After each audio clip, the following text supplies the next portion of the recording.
Welcome you all doctors once again to our reading club, and thank you so much for giving me the space for reading our guru mentor Dr. Prafful Vijayakar's books.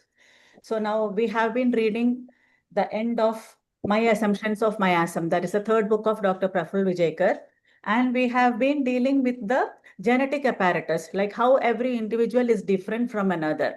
Hope you all are enjoying the class and going steadily through the basics of predictive homeopathy. Like how does all these terminologies come up?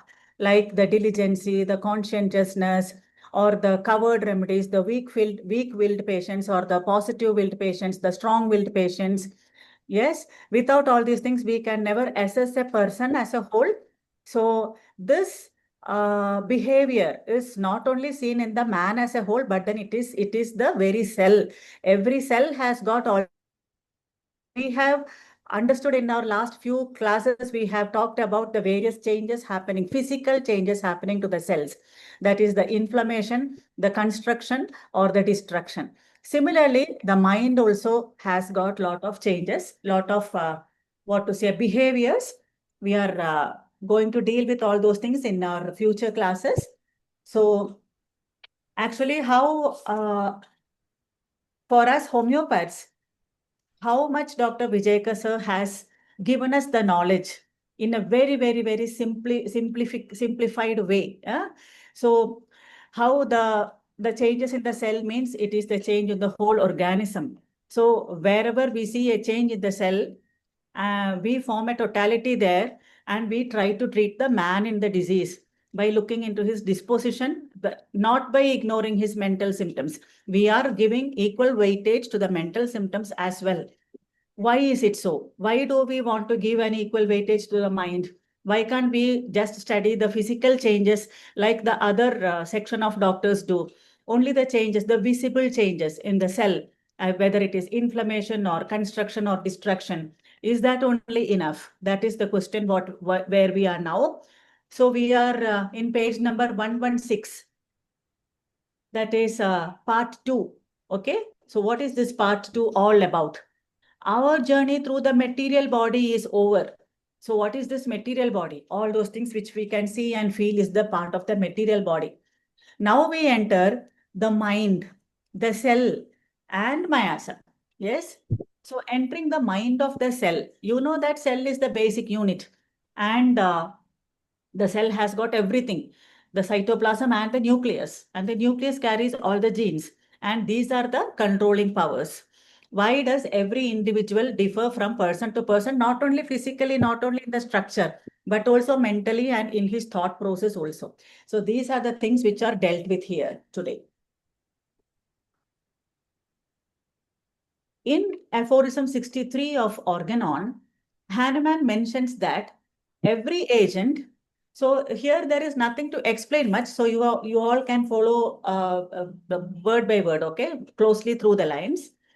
So in 63, Hahnemann mentions that every agent, every medicine deranges the vital force and causes alteration in health for longer or shorter period, okay? Vital force endeavors to oppose it. This resistant action is a property or automatic action of our life-preserving power. It means that our vital force, or the force which pervades our cells and tissues and the whole being in its own intelligent way, is trying to save our life. The vital force which is present in one cell is the vital force present in the whole organism. This vital force is pervading the whole organism. Who is saying all these things? Our master Dr. Samuel Hahnemann has written all these things in his aphorism. How intelligent his words are. Can we give rise to a cell? We can do cloning, or we can do test tube babies. We can produce all those things. But then with the existing life of a cell, we can only combine a live sperm with a live ovum in a test tube and create a test tube baby, or do the cloning or whatever. But we can never create that iota of life, that the first drop of life. From where does it come from? and what makes our body move forward, or with all the intelligence, all those functions, how the respiratory system is carrying on its functions, how the nervous system is carrying on its functions, how the cardiovascular system is carrying on its functions, how the musculoskeletal system or the genitourinary system or the various other systems, all the Krebs cycle or the citric acid cycle, all these cycles and all the neurotransmitters and the hormones, and how does the growth happens, and everything happens according to the timetable. How does the sense of time is imparted into the cell? Who knows? So this is, or there should be a controlling power for that. For an organization to happen in a social setup, there should be one leader for that. In an apartment, there should be a leader, or in a community, there should be a leader, or in the nation, there should be a leader. There should be chief minister, prime minister, that there should be a controlling power there, controlling officers there. So who is the controlling carried out? Who is the ruler of our body? So that is nothing other than vital force. So this vital force is keeping the cells, the tissues, the systems, the organ systems of our body, and hence the organism in perfect harmony. So if this vital force is not in harmony, then everything is gone. So this is what is in other words known as homeostasis.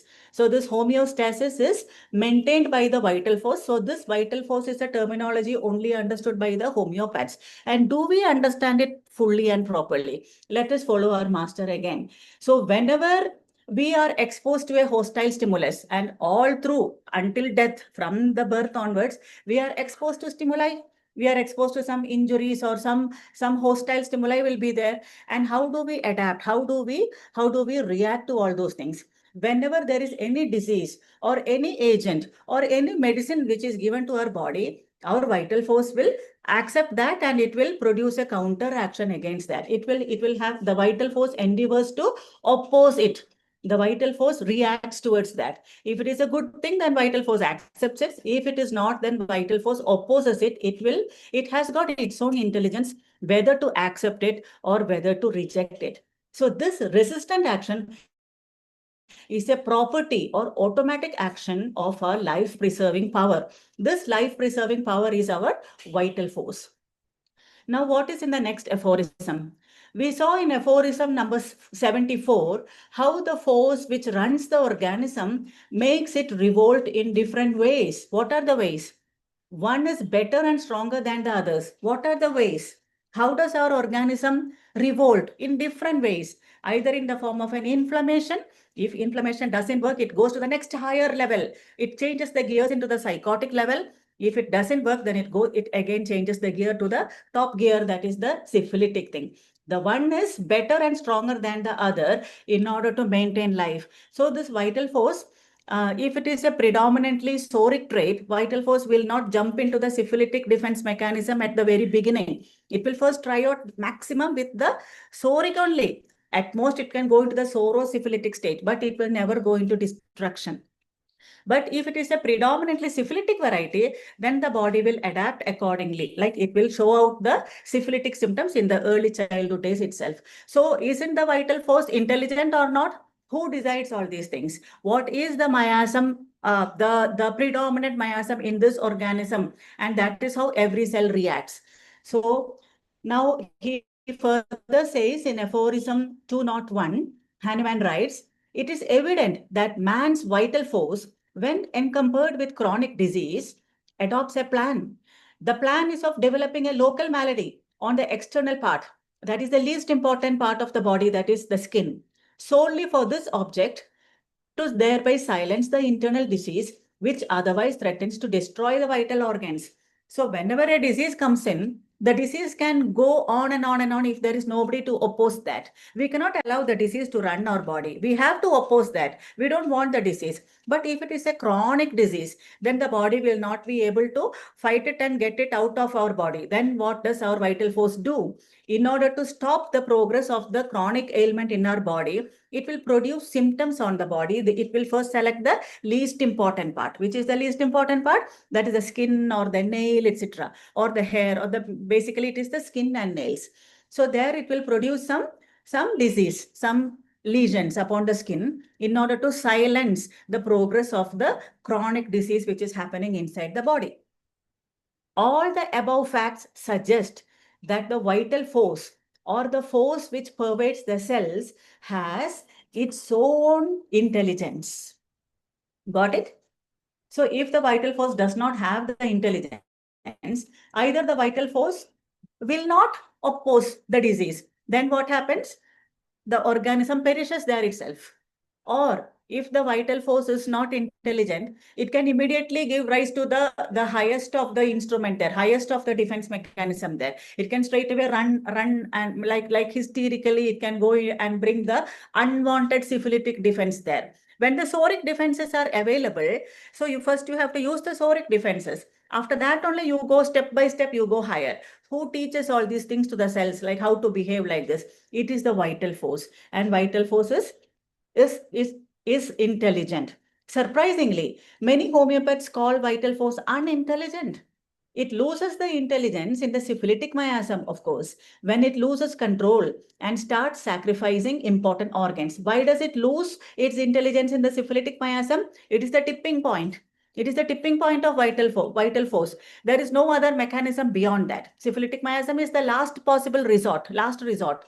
So then there, the vital force goes into insanity, and insanity in the body is nothing but cancer, anaplastic cells, all sorts of cells, and unwanted, no, like all abnormal cells. And yeah, the body and the mind behaves abnormally, and the body goes hysterical, it goes haywire, it loses its control, and it starts sacrificing important organs. All these things happen in the syphilitic miasm. It is only because of its intelligence that the cells and tissues recognize what is harmful to it. Yeah, before reacting, we should know what is harmful to, what is good for us and what is bad for us. So with this intelligence, vital force is able to recognize that what belongs to the internal environment and what does not. Okay. What primary steps to be taken, like physiological defense response? Yes, that is the SORA, inflammatory response. When to change the physiologic defense to morphological defense? Yeah, by step analysis, the body is producing the morphological defense. Once the inflammatory defense is totally failed, it goes to the next higher defense. Then in the morphological defense, what to accumulate? Yeah, what to accumulate? Whether to accumulate melanin pigment, the pigmentation upon the skin, or whether to accumulate in the arteries, no, the cholesterol plaques, atherosclerotic plaques, or whether to do the fat storage in the liver, like fatty liver. What to deposit? What to accumulate? What to produce in excess? Whether to produce excess of sugar, yeah, or excess of thyroid? What to produce in excess, or what to produce less? Sometimes elastin will be less, and the patient will be having hernia kind of things. The patient will be very yielding. Yeah, what to produce less, or which organ or tissue to destroy. Yes, so all these things the body analyzes and produce according to the constitution.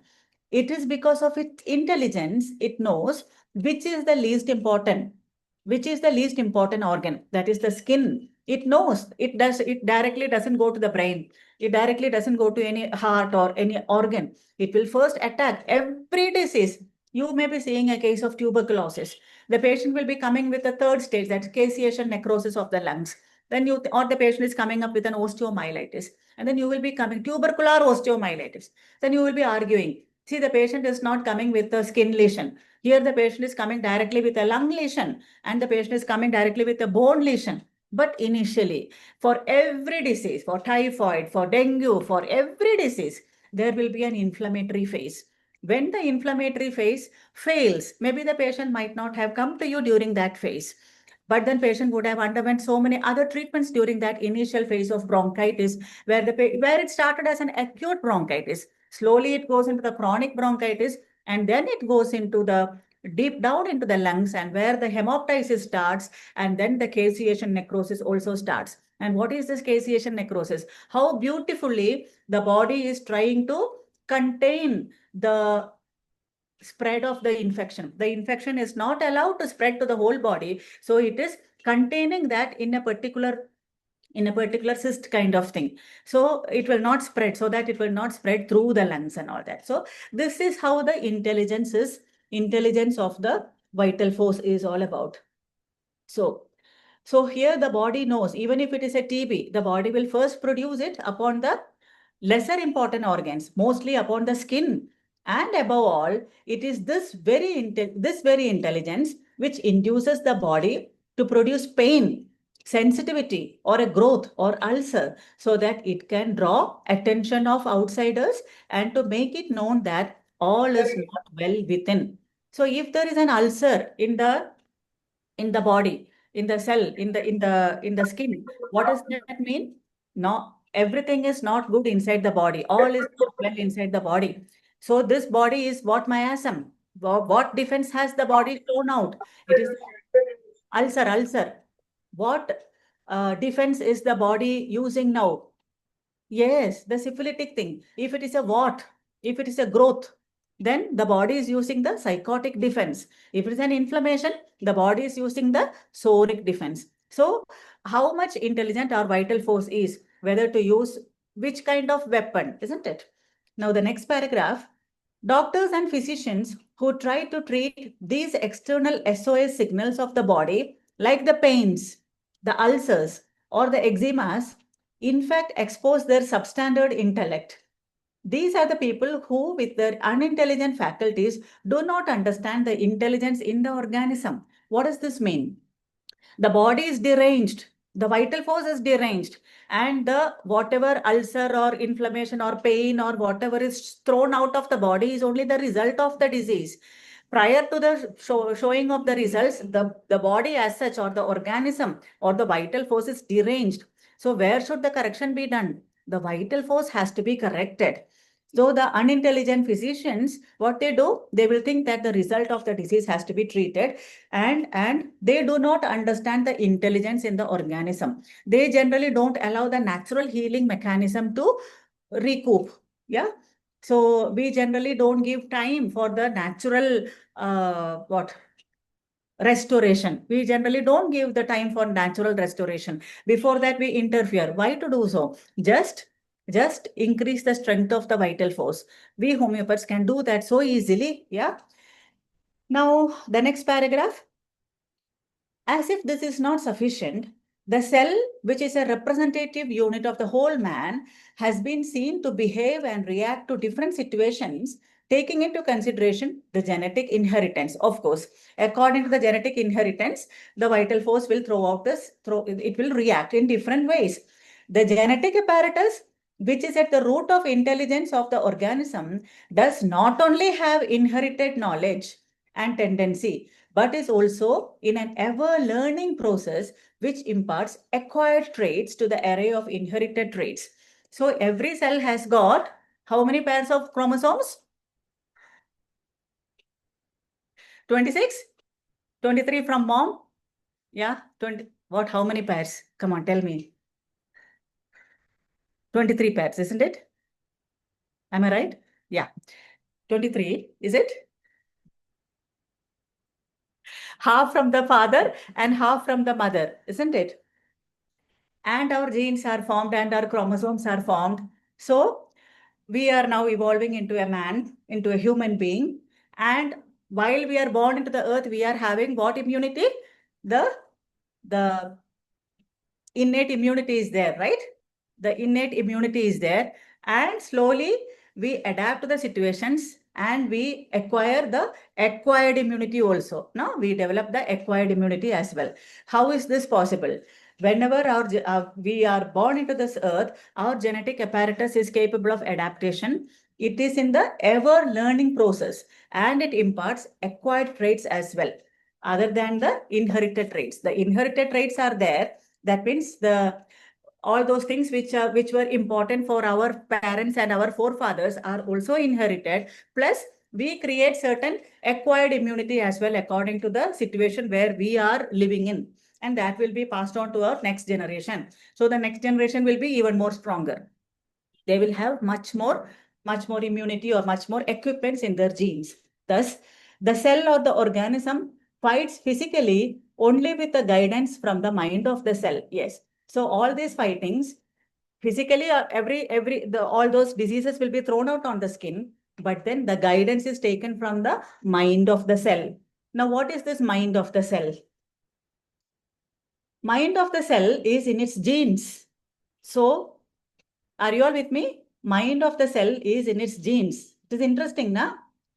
The genes decide whether this individual is going to be coward or courageous, audacious or timid, angry or anxious, haughty or servile, etc. Yeah, we all say generally, no, that's all according to our Talavara. All those things are written there. Where is it written? It is written in the genes. And these genes are not only in the head, the genes are there in every cell of the body. Yeah. So it is all already written there. How? Because you're inheriting the traits from your parents. If your parent, you will be like half like your parent only, no? Like you are either audacious or timid or angry or anxious, haughty or servile, etc. All these things are already written in your cells in the genes. These and other genetic traits further express themselves through emotions of fears, anxieties, loves, attachments, hates, etc. As we know and have already seen that the world of life depends on defense, that is Darwin's law of survival of fittest. Yeah? How do you see that in animals? The deer and the rabbits will run away. They are having that much of speed, lightning speed. They run away and they hide somewhere. The rodents and the rats and all will burrow into somewhere in their burrows. They will hide away. Eh? And what about the slow as a tortoise? The tortoise, what they will do? They will just hide, withdraw into their shell. And the fox or whatever is trying to eat the tortoise will be playing with that shell, no? Like it will not be able to break open the shell. The shell is very hard. So all these things are the defense mechanisms, right? And what is the law? The Darwin's law of survival of fittest. So these people are also living. All these negative willed persons or the weak willed persons or the timid persons are also living. They are also fittest only, but fittest in this angle. They will hide and they will survive. Survival of the fittest. So defense can be physical or mental. We saw the cell defending in the face of physical attack. Now we will see how the cell defends the attack mentally. So we saw the cell defending in the face of physical attack is inflammation, construction, and destruction. Now we will see how the cell defends the attack mentally. Are you ready? Yeah. Life has always been busily improving upon the previous generations in qualities and attributes. So this is nothing but evolution. Previously, it was the hut man, the caveman, and from there we have evolved this much, and the evolution is going on and on and on. Nowadays, the kids are all super kids, right? They are all born with much talents, and how much we see in talents of India, talents of America, and all in all these flower channels, etc., etc. All these girls and boys, no, like the small children, they are all either, even in spiritual talks, they are giving so much, just like Shankaracharya and all, they are talking. And or they are singing like ustads, real superb, no words to explain their talents, no? So they are born with such qualities. The previous life is constantly improving upon the previous generations. We never had those qualities, whereas our younger generations are having those qualities and attributes. This is perhaps what Hahnemann has mentioned as striving for higher purpose of existence. In aphorism 9 of Organon, Hahnemann says, in the healthy condition of man, the spiritual vital force, the dynamis that animates the material body or organism, rules with unbounded sway and retains all the parts of the organism in admirable, harmonious, vital operation as regards both sensations and functions, so that our indwelling, reason gifted mind can freely employ this living, healthy instrument for the higher purpose of our existence. Day in and day out, when Vijaykar sir was alive, like he used to talk about this aphorism time, and he used to be in admire about the strength of the vital force and how with one dose of a stimulum, he generally calls it as a stimulum, with that stimulum, with one dose of it, how the patient beautifully comes out of the coma state, how the patient comes out of the cancerous state, how the patient comes out of the insanity or the ADHD or any other destructive diseases, that one dose, and it is totally immaterial dose. And how does it Where does it act? Always the question was there, where will your homeopathic medicine act? All the small pills and all the powder doses, where is it going and acting? Does it go and act in the stomach? No, it is absorbed right from the tongue. It is absorbed right from the tongue, and it goes through the sentient nerves, and it stimulates our vital force. And the